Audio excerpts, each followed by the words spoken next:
ఈవీఎంల మీదనే చర్చ జరుగుతోంది కానీ ఎన్నికల కమిషన్ చాలా వేగంగా దూసుకెళ్తోంది. త్వరలో ఫోన్ ద్వారా ఓటింగ్ వేసే సౌకర్యాన్ని కల్పించేందుకు సిద్ధమవుతోంది. ముందుగా బీహార్లో ఈ విధానాన్ని టెస్ట్ చేస్తున్నారు. భారత్లో ఓటింగ్ ప్రక్రియను సమూలంగా మార్చే ప్రయత్నాలు జరుగుతున్నాయి. బీహార్లో సెల్ ఫోన్ ద్వారానే ఓటు వేసే అవకాశం కల్పిస్తున్నారు.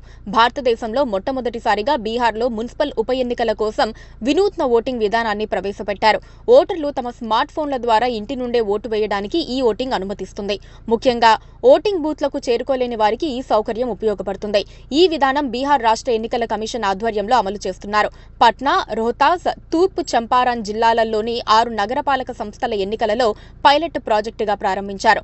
మొబైల్ ఆధారిత ఈ ఓటింగ్, ఆండ్రాయిడ్ ఆధారిత స్మార్ట్ ఫోన్ యాప్ లేదా బీహార్ రాష్ట్ర ఎన్నికల కమిషన్ వెబ్సైట్ ద్వారా ఓటు వేయడానికి ఓటర్లను అనుమతించే డిజిటల్ ఓటింగ్ విధానం.